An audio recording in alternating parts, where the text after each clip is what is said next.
Hey everybody, this is Tom with The Board Gamer. Today, we're going to do a quick overview and review for this game. If you want the full how-to, go ahead and click this icon up here or the link in the description. Now let's get into it. Fallout Shelter is a 2 to 4 player game for ages 14 and up with an average gameplay length of 60 to 90 minutes, published by Fantasy Flight Games. The basic overview of Fallout Shelter has you assigning vault dwellers to collect resources in order to expand the vault and increase happiness. Once a floor is completed with 6 new rooms, the player with the most happiness wins. When I saw Fallout Shelter had become a board game, I was both excited and a bit concerned. I enjoyed the mobile/computer game counterpart of Fallout Shelter and was a bit concerned that I might lose some of its charm when brought to the table. But I picked up the game and gave it a go, and it was pretty fun. As a whole, the Fallout franchise is single player, so the ability to dive into a portion of this world with other people made up for the lack of animated charm. And the people I played with either knew little or none at all of the Fallout franchise, but they still enjoyed the game as much as I did. Now let's explore this vault and see why that was possible. Now before I fawn over this game, I do want to address something that is less than stellar in my opinion. It may be a little nitpicky, but I really wish they had made the full commitment when making this tin and added some hinges and an actual handle to make it like a real lunchbox. This may not have been done for either practical reasons or cost, but as a fan of the franchise, I would have loved to make it a display piece as well as a played game. But anyway, we're here to see what's inside the tin. So let's start with the dwellers. I really like that each of the dwellers is unique and is modeled after a special characteristic. This does nothing for the gameplay, but does make it a bit harder to choose which dwellers you want to start the game with. The colors chosen are so-so, but it does fit with the theme, so it gets a pass in my opinion. The rooms, the items, and the threats look identical to what is found in the game, if not a bit more polished to make them pop. And as for the resource cubes, they fall in line with the theme, so they're fine in my opinion.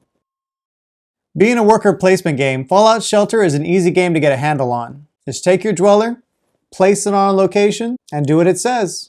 1 resource symbol equals 1 resource cube. The only complexity comes in when you're dealing with the special mechanic. And if you're familiar with the franchise, it makes sense fairly quickly. However, to newcomers it may take a couple times to explain. But other than that, the how to play is pretty simple. The only downside, or not so ease of play, is how everything is set up. Everything is pretty small so it can fit on most tables. However, if you have a large table or just a small square table, you may have to pick up cards or have them read to you constantly. You almost have to sit shoulder to shoulder on one side of the table in order for this not to be an issue. But that's not the most comfortable way to play, in my opinion. Although the box says it takes 60 to 90 minutes to play, it does not feel like it takes that long at all. The game is easygoing enough that you don't feel drained after playing. And with this being the case, I think it gives it real potential to be played in different scenarios. It may be too long of a game to be considered a filler in between other games, but it is light enough to fit in that category. But there is enough depth and excitement in there for it to be the only game you play that day. And having the ability to live in multiple categories makes it great for replay value. And being a fan of the franchise, I can see myself showing this game to people who really like the video game and aren't really that into board games. And who knows, it might even be the game that brings them into the hobby. Now for emotional connection and theming, I've done nothing but hype up my love for Fallout. And although this is sort of a spin-off, I still find the charm I expect to find in this franchise. And this is probably the easiest way to bring it into the board game realm. Without having you think, I might as well just play the video game counterpart. And I think it really helps that this is not a solo game. Being able to share and experience Fallout with others is amazing. The art and design are very spot on for the franchise. This is a Fallout game, not just another game wearing the Fallout brand.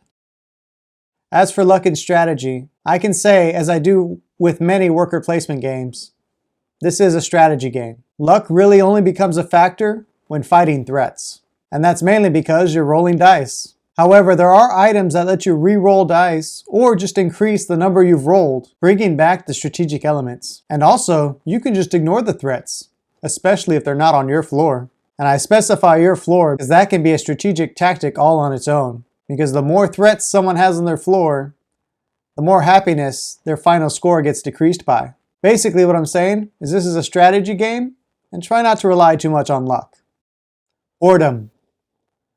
Boredom never changes. This board gamer says, if you're ever stuck in a vault, cure your boredom with a few games of Fallout Shelter. Thanks for watching. Please like, subscribe, and ring the bell to get notified about new videos. If you're bored now, click this for more games.